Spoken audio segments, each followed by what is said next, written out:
What emerges from these recollections is less a picture of formally regulated SCP than of highly individualized classroom cultures, often revolving around one dominant teacher and whatever instrument happened to become part of their personal mythology. The greeny-meeny hosepipe is especially striking because it sits outside the standard grammar school toolkit of cane, slipper, ruler, or plimsoll. That alone makes it memorable decades later.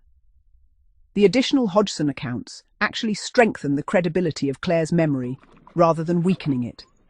Once multiple former pupils independently recall the green hosepipe, the stool positioning ritual, the acrylic ruler, whole class punishments, and the same name teachers, you begin to see a recognizable behavioral pattern rather than a single distorted recollection.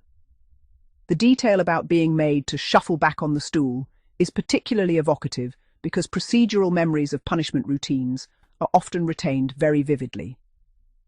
At the same time, I think you are absolutely right that almost none of this would ever have entered an official punishment book.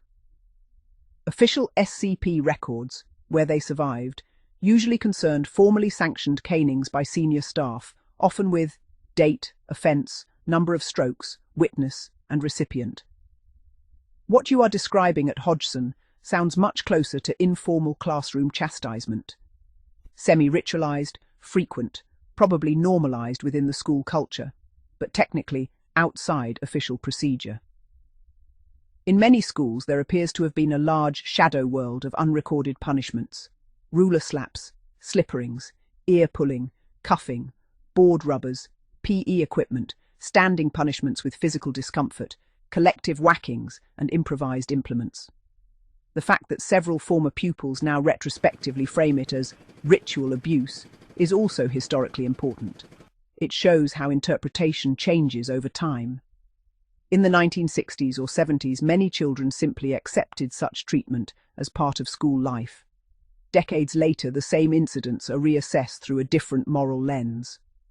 Your speculation about kinky or sadistic teachers is difficult to prove historically, but it is undeniable that some teachers seem to have developed highly personalized punishment systems that went well beyond detached discipline.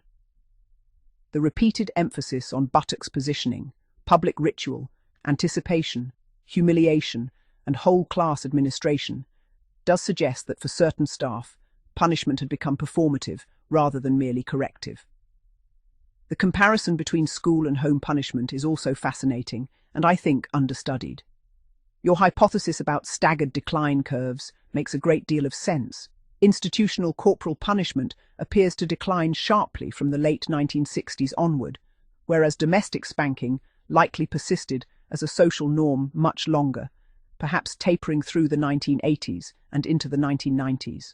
One reason may be that schools became vulnerable earlier to litigation, professional scrutiny, inspectorate pressure, educational psychology, and changing teacher training norms. Home punishment, by contrast, remained largely private and culturally protected for longer. Your own experience, home punishment ending around 11-12 while school punishment continued into mid-adolescence, was probably quite common among grammar school boys of that era. Schools often treated older pupils paradoxically, intellectually near adult, yet still physically punishable. The Longshore material is particularly revealing because it illustrates how one headmaster could effectively define the punishment culture of an entire school. Mr. Armistead's apparent distinction between leg slapping for lesser offences, cane on bottom for serious misconduct, shows a kind of internal punishment hierarchy. That sort of gradation appears in many anecdotal accounts, even where no formal written policy existed. The letter to parents around 1975 is extremely interesting historically. It reflects a transitional moment, schools beginning to justify or explain SCP, parental expectations becoming more important, and girls' punishment becoming especially sensitive. The statement that girls were never caned may well have represented official policy, while informal reality differed. As you suggest, there are several possibilities. The policy changed over time, some staff ignored it, alternative implements were used, memories became embellished, or caned was colloquially used for any severe striking. One sees this repeatedly in oral histories. Former pupils often use cane generically, even where the actual implement may have been a ruler, slipper, strap, or something improvised. The Hodgson examples involving female teachers are equally important because they complicate the simplistic narrative that SCP severity was exclusively male-driven. Mrs. Shire's knee-wrapping punishment sounds harshly physical and psychologically intimidating in a very different way from the more theatrical male punishments.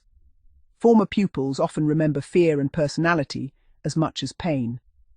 What makes these Facebook group recollections so valuable, despite all the usual caveats about memory reliability, is the accumulation of overlapping detail from independent individuals.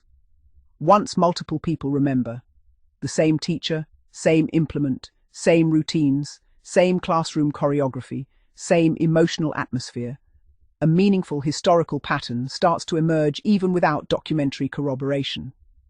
In that sense, these accounts are probably capturing an aspect of everyday school disciplinary culture that official archives almost completely miss.